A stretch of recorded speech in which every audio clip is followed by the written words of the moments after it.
My name's Adam. Welcome back to my channel, Kaputy Inc.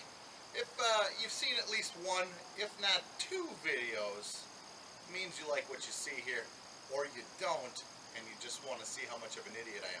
Either way, subscribe so you can see me doing my most excellent work. Today, we're going to talk about what it really costs to buy a cheap dump truck. Let's get kicking.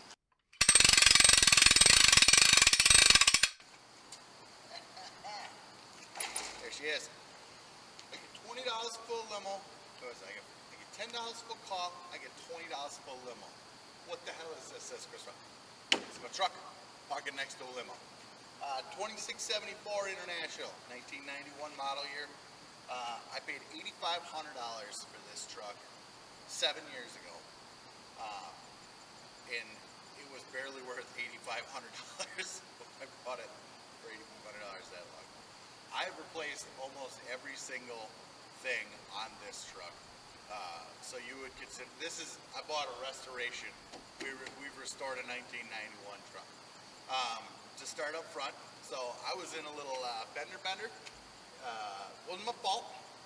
Even though I rear-ended somebody, some old man cut off a bunch of cars several times, and the last time I was all out of safe following distance and ended up tagging a car in front of me. Which netted me new bumpers, new hood. I think I ended up getting a new steering. Yeah, you had to get a new steering gear whenever you're in a front end accident. You got to get a new steering gear because the shock load to it can damage it. I ended up needing a new tire because it ended up getting a slice in it. So, but you don't really count tires. Tires are part of wear and tear. They're part of business. You don't say like, oh, well, I got this much into it, and that's going to include your oil change and your fucking air filters and tires. That's part of using it or whatever. The grill actually used to be chrome and the bars ran this way. The new used hood, which this is, ended up having the bars go this way. I like the wood better anyways. Front grill, or front bumper here, we got powder coated the same color as all my wheels to go for a more cohesive look. This thing used to be mint until I hit it here. And there's a whoop in it here.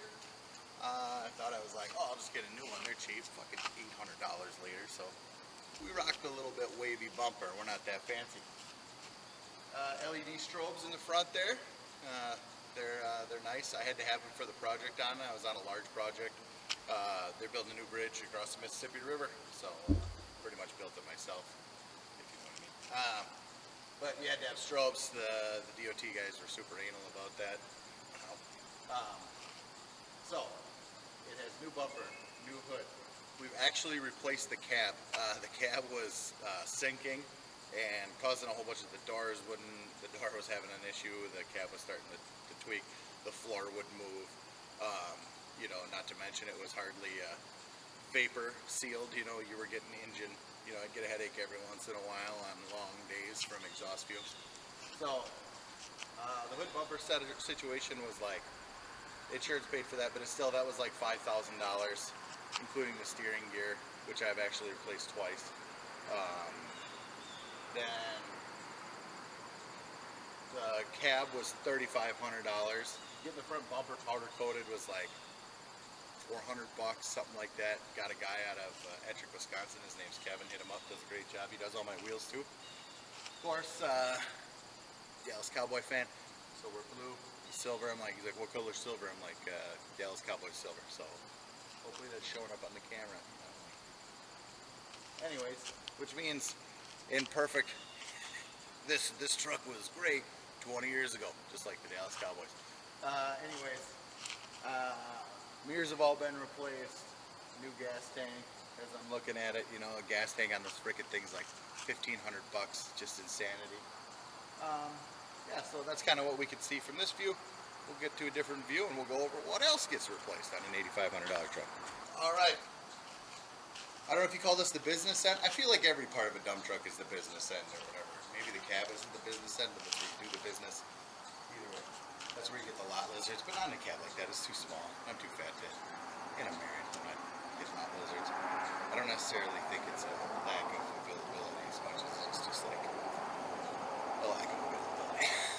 Anyway. Idiot laughing at my own joke. Tag axles. We now have two actually I think they're called pusher axles.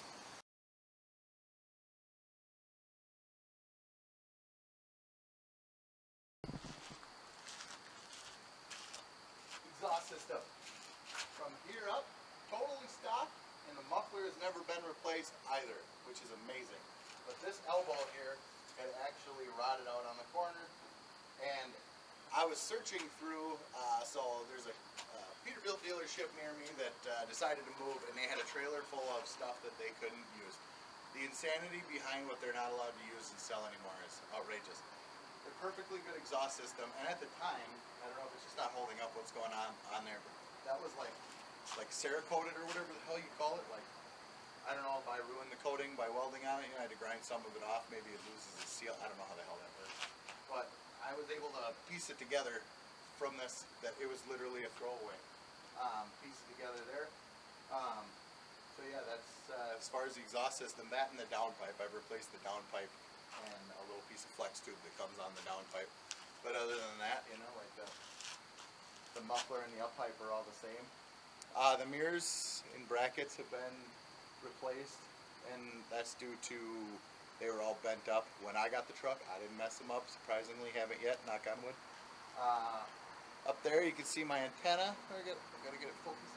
Up here, yeah, up here, there's the antenna. Whip. My CB, not very good, don't know how to tune it in. I'm not big rig trucker enough for that yet. I've had some advice on how to do it. Would much rather just give somebody a 20 spot and tell them get my CB mint so I can talk, you know, like a rubber duck down the road. But what do you do? All right, rear ends.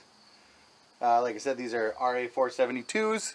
I've replaced both rear ends, and the first one I replaced was the rear end, and that one broke not due to abuse at the time. I was literally just like taking off from a stop sign. I was not doing it I was not heavily loaded. I was none of that. It just shattered, and I'm guessing I mean, it broke from abuse or over, you know, use. That was maybe, I don't know if it was the original one or not, but then I've also replaced it a second time, and that's because I'm an idiot and I broke it. I was hopping in the sand. You know, I should have just known better and waited for the dozer to push me out. That broke that one.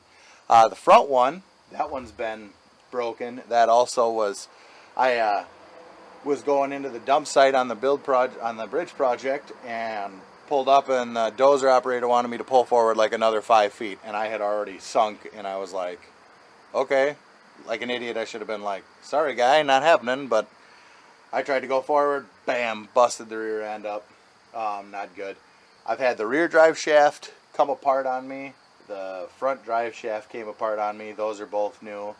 The panhard bars, or maybe they're torque arms, whatever you call them. They're the links that run from the center of the rear end to the center cross member there. Those have both been replaced. The rubber was worn out on both of those. They didn't break, but they were just worn out.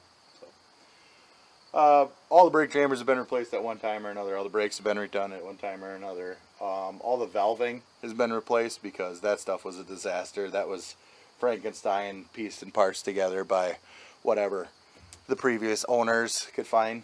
When you've had a truck that's been through like 10 different owners, you know that's going to happen. I mean, I don't know how many owners it's been through, but it's probably been a lot. This truck actually came out of Michigan at one point, and it's been shortened into this configuration. So I believe it was maybe like a log truck at one time. I think that's pretty popular in Michigan. So some of the markings on it make it look like maybe there was a crane on it or something. But yeah, so the only things on this truck back here that really haven't been replaced is the actual rear end housing and the bud ends of the wheels. Back of the truck here, tailgate.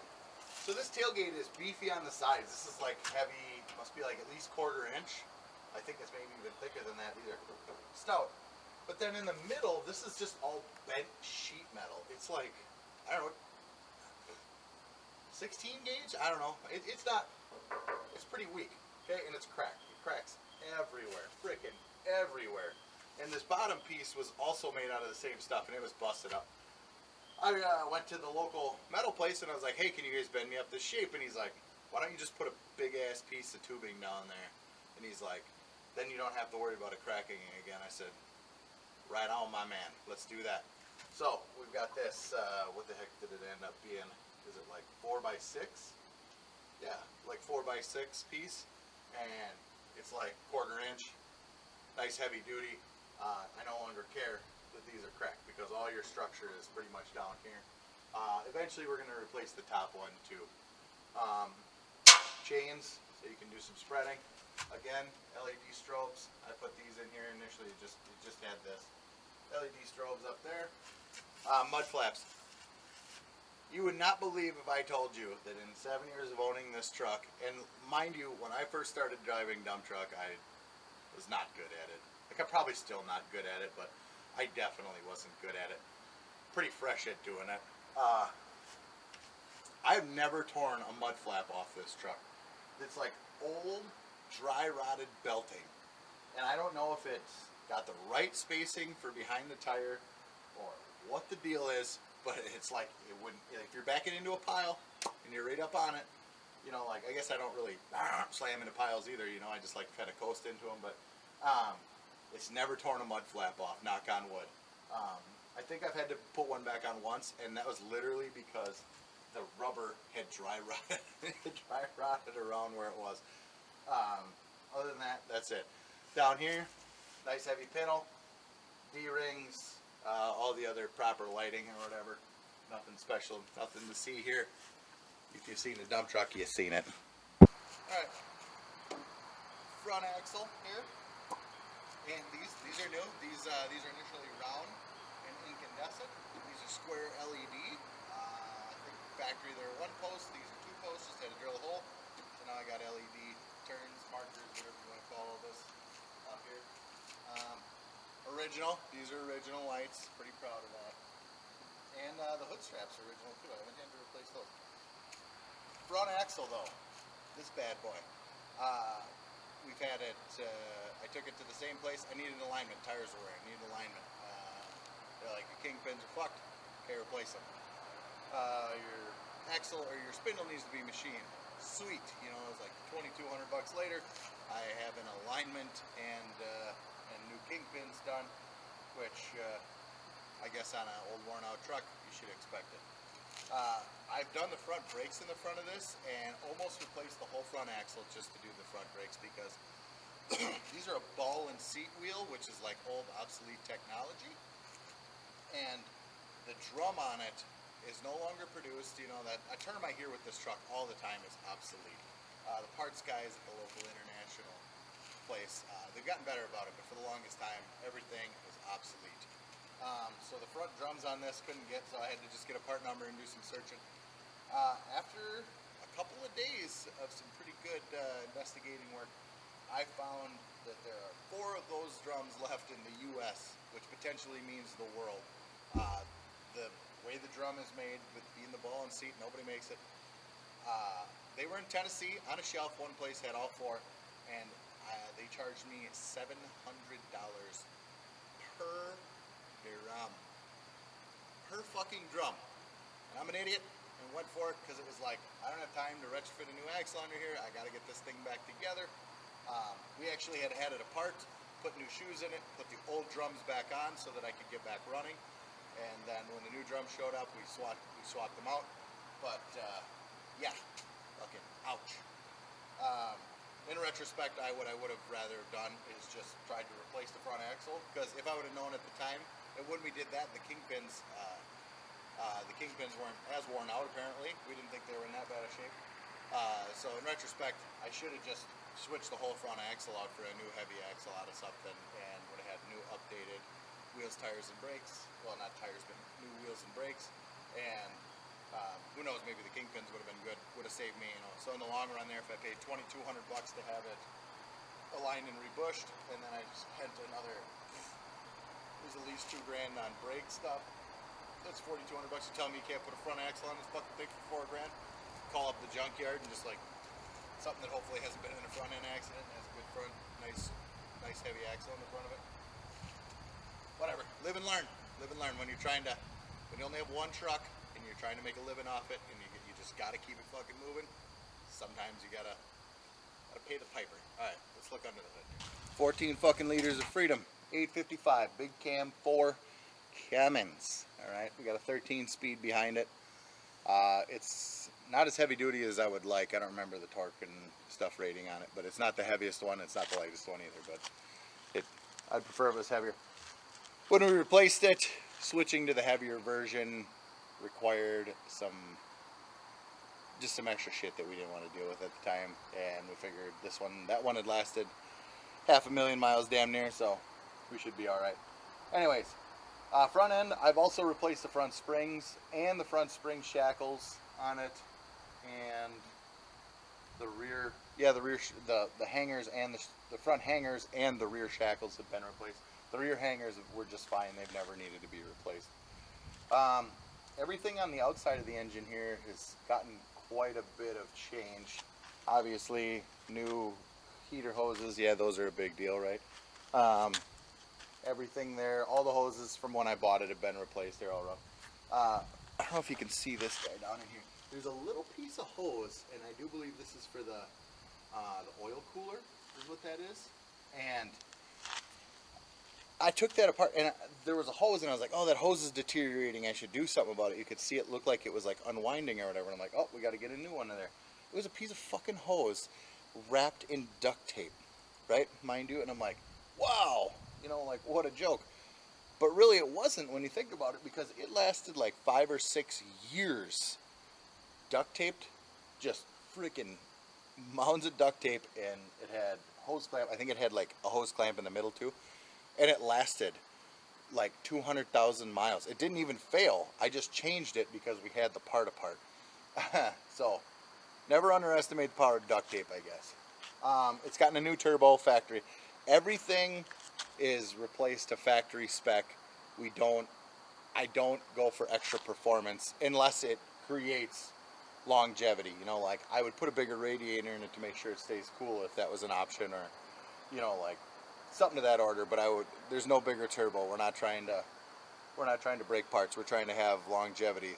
It's like the idea with the stock market. It's not about timing the market. It's about time in the market. Well, I'm not trying to be the fastest dump truck out there. I'm just trying to always be out there. And by having stock reliable stuff, that makes more sense. I guess I rarely haul per ton, per yard, as far as like if I was working for somebody. It's usually hourly rates.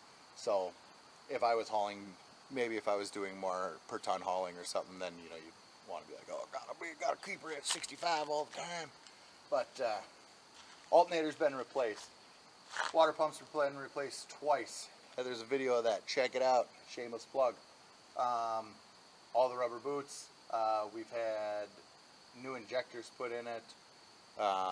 We also, you know, reset the overhead and stuff. Well, duh, if you're taking the injectors out, of course you got to do that. But we've actually replaced the front cover on the engine. There was always a leak around the accessory drive, and it was like, couldn't figure it out. Is it the seal or whatever? When we took it off, it was frickin' cracked. And then somebody had it apart before, and had done a whole bunch of peening with a with a chisel, trying to make the race or whatever the seal stay in there better, and they failed. Well, I guess it lasted, but you know, it failed. So new front cover's been on it, new balancer, and all that wazoo, is Justin Sturgill would say. It's had a new fan hub on it. There's probably been at least $8,000 to $10,000 worth of parts in engine work on the engine, and it's never been overhauled. That's hopefully going to happen this year or whatever, but just like between turbo injectors, little this, little that, sensors, everything on this truck is jerry-rigged as it could be. So I bought an old worn-out jerry-rigged truck, and we've essentially restored it back to being factory stock with factory parts, or the aftermarket equivalent of the factory part. So I don't know if that means it's time to just start letting it go and just jerry-rig it along, but the peace of mind. You know, I pay my buddy Tony chunk of change to help me on this thing, and it's just nice having the peace of mind that everything's getting done the way it's supposed to get done. this truck is a testament to that man's skills. You take a $8,500 worn out truck, and we could put 250,000 miles on it, you know, and make, I think I've grossed with this truck somewhere around $600,000 or $700,000 over 7 years, which, you know, for some truckers that's not much, but I don't do just trucking, so just when you think about it like that, that's pretty good cake for an old piece of shit.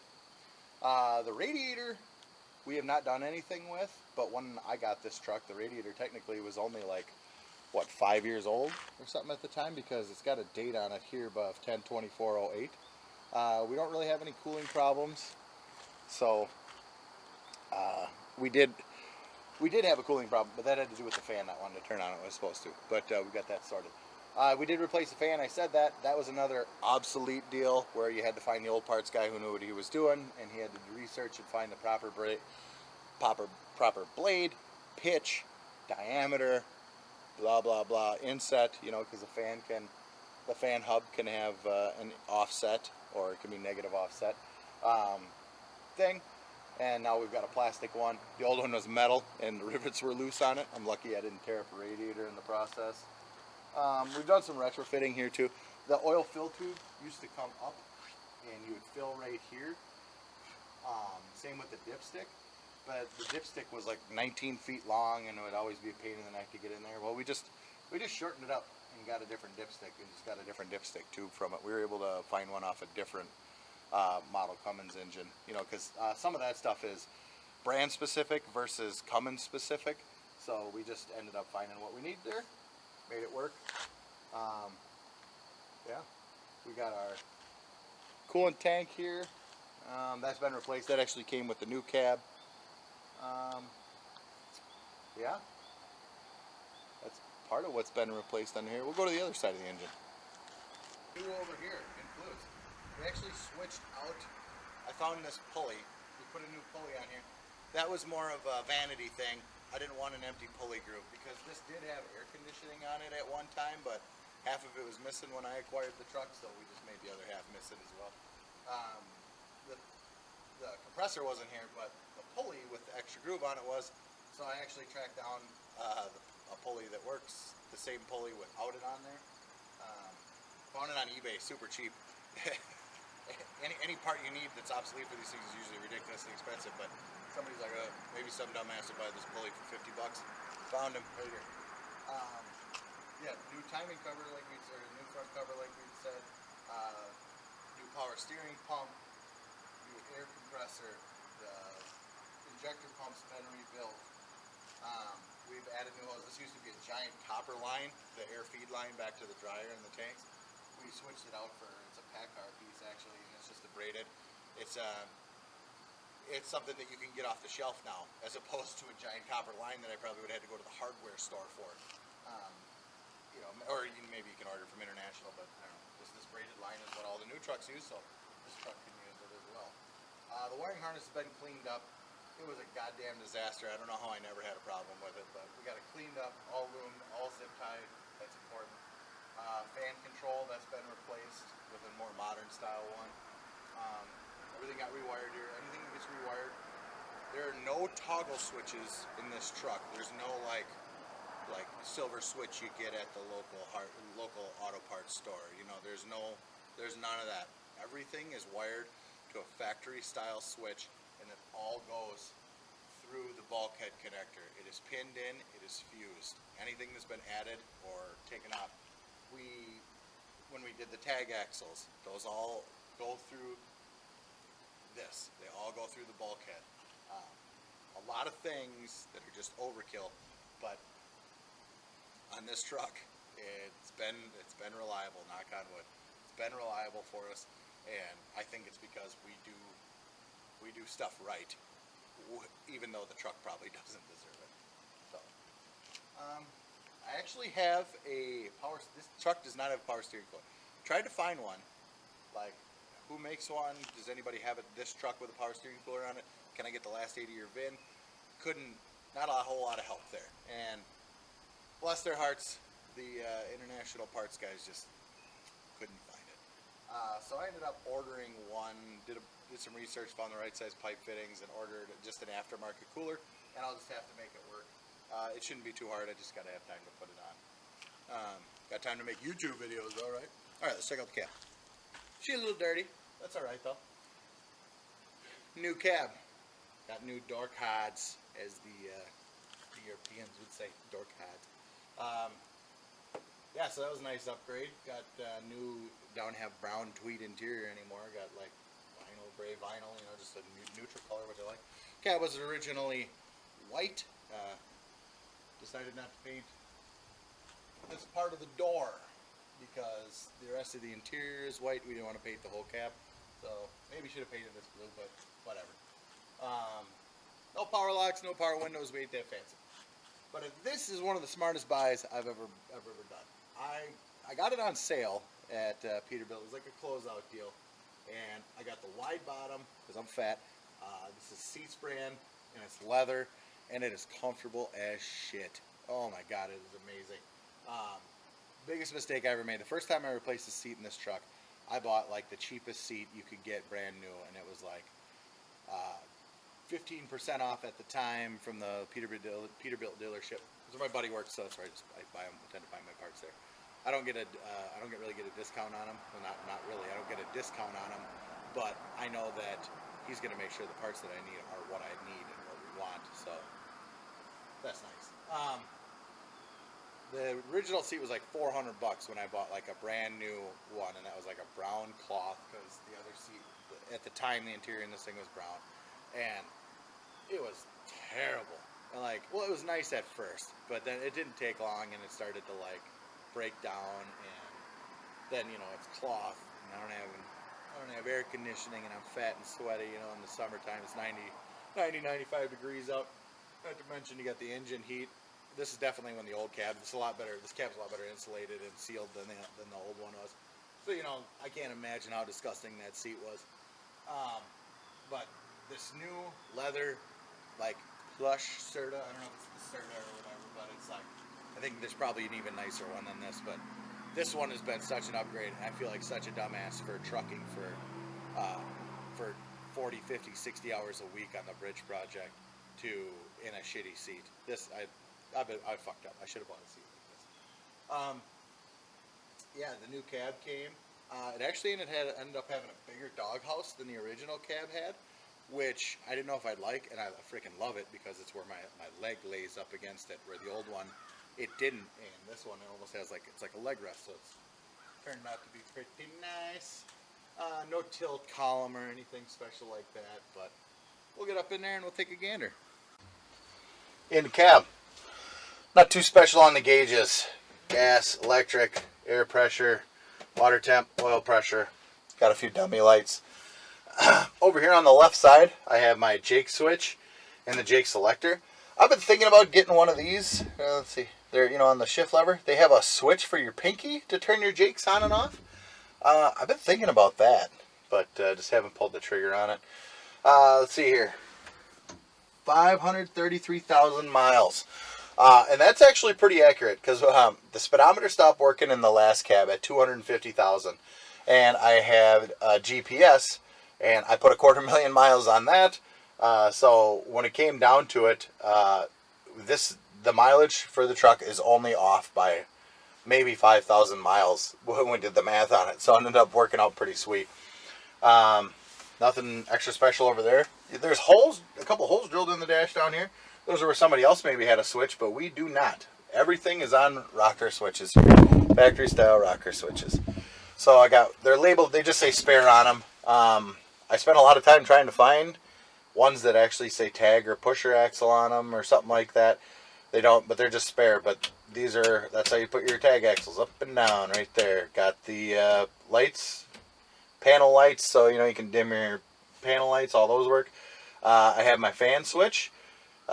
In the old truck that was on a toggle, now it's in a factory fan switch, manual. And then you got your good buddy switch, you know, hey good buddy, you know, got your to flash your lights if you need to. Heater controls, all function. I mean, obviously the cold doesn't really work very well since we don't have AC. There's a switch for it, but we don't have AC. CD player, with Bluetooth and all that happy horse shit. I find myself listening to a lot of YouTube video vlogs more than listening to the radio nowadays. But yeah, all right, over here a little more. So now we have, well, we got our CB up here. You know, I got it on the retractable cord, and here I have my Garmin. That's to the dash. I actually took a piece of metal behind the plastic, so the screws aren't drilled into plastic. They're drilled through the plastic, but they catch a piece of metal, so this isn't going to bust. And it's a big, wide piece of metal, so it's not going to bust this piece out. And this isn't heavy enough to hurt the cup holder thing at all. The only thing that I don't like about where I position this is I just barely can't see my power divider lock switch. I mean, obviously you can see it here, but my line of sight, I can't see it, and I don't actually have a light that says the power divider's in and out. So every once in a while I'm a dumbass driving around with my power divider on, but I'm usually pretty good about turning it off. Got my 2 buttons here, parking brake for the truck, trailer brake, and the trailer brake makes a great place to hang my headset and these fucking masks. Fuck those things right in the ass. But a little lower, I have made, we'll take this stuff off here, this little plate. This used to be an ashtray, and I just took it off and made this block off plate and put 2. Maybe it was an ashtray and a spot for the cigarette lighter. I don't remember, but so now I have a dual one so that I can have my cell phone charger and my Garmin, or if I got to charge my headphones, I don't have to do it out of one port. Or I can get I guess I could always get a splitter, but you got 2 there so that you do that. I try to have things built into the truck. I'm not a big fan of accessories. You know, like you got to have the port with 3 things on it or whatever. I'd much rather have 2 of those. And they're each fused separate from each other behind the dash. Down here, got the old cell phone holder. It's pretty sweet. Tipped up at me. So if I can gotta make a quick, oh yes, answer, hello. Actually, I can answer it from my headphones or whatever, so that's nice. This is actually 2 cell phone holders I picked up at our favorite place, which is the Love's Truck Stop. And it's a nice big heavy aluminum unit and mount that I've screwed to the doghouse here. Again, sandwiching it with a piece of metal so we're not busting out the plastic. And it's a clamp, and it clamps another one. So this clamp clamps this direction, and this clamp obviously clamps this direction. So I'm clamping this clamp so that I've got the quick release on my phone. But this holds in here pretty well. It's spring loaded, and this holds my phone in there. I go up some pretty bumpy roads and it doesn't fall out. So. Little up view here. We got our CB. It's Cobra unit.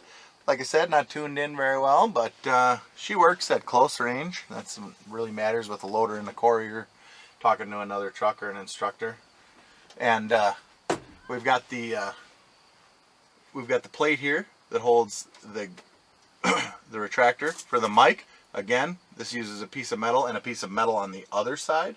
So this is sandwiched in real nice, so it's supported, so we don't rip that off. Of course, on the top of the dash, you got the cup holder, big enough for a water bottle. I don't do coffee, but I've got a nice big thermal cup that I like to keep ice water in. So there it is. The long story. Oh, the windshield's been replaced. 2. No other glass has been replaced, but the windshield has. A couple times. One because it was broken. Another time because I had a glass company come and take it out so the cab could get painted, and they fucking broke it. Well, I could have broke a wind and then charged me for it. I could break a windshield. I could take a windshield out by breaking it. They made it right. I had a second windshield, of course, because I had one from the old cab or whatever, but I was hoping to have a spare windshield. I digress. So when you buy a cheap truck, you get a cheap truck. The idea is you either make payments, make repairs. There's a sweet spot in there, and I wasn't in the mood or in a place. You know, I had good credit. I probably could have bought a newer truck or a nicer truck, but I already had the infrastructure in place, so it made sense for me to own a cheap truck to fix versus having a $5,000 a month payment to have a truck. And then you're married to that thing. You got to sit in it all the time. This thing was paid off since day one, where if I didn't have work, okay, I don't have to worry about a payment to make or whatever. So just kind of the way my business worked, it was. If I had had more trucks, you listen to Justin Sturgill, JST Truck, and he'll tell you. a new truck is the way to go. You can't spend time broke down. Since we started getting this thing right, I think last year total I had a half hour worth of downtime that I would have been making money and couldn't because of downtime. That was it. So that's pretty freaking good. But then again, I don't truck 24/7 with it. So, yeah, long story short, I've probably put somewhere in the neighborhood of 60,000 in repairs in this truck over a 7-year span to get it to where it is now. It's a reliable truck. It's not in bad shape. I'll be able to get a couple more years out of it at least, maybe even more. We're gonna do an overhaul on the engine. It does smoke, and it's smoked like that for 5 years. So, well, actually, not. It's longer than it. It's smoked like that for 7 years. As long as I've owned the truck, it's smoked like that. Be like, oh my God, it's about to blow up. Well, 250,000 miles later, it hasn't. We're gonna do an in-frame on it. We actually did at one point. We did rods and mains in it. We had to have the pan off. We had the pan off or whatever when we were doing the front cover, anyways. So my buddy's like, it takes me like 2 hours to put rods and mains in this thing. So I said, let's diggity do it. They weren't in bad shape. They weren't in great shape, but they weren't in bad shape. The crank looked fine still. Then again, most of the problems you'd have with the crank would be, it's not glaringly obvious. It still can be microscopic. It's not like we took a meter to it. We didn't take anything to it to check spec there, but it's still, everything will look fine. We don't have any bottom end noise or anything like that. So, yeah, so I figure somewhere between 60 and 70 grand I'd probably put into this truck. So, nothing like having, let's say 70 plus 8,500. Nothing like having 78.5 into a $25,000 truck. So, hope you enjoyed the video. Like, comment, subscribe. See you in the next one.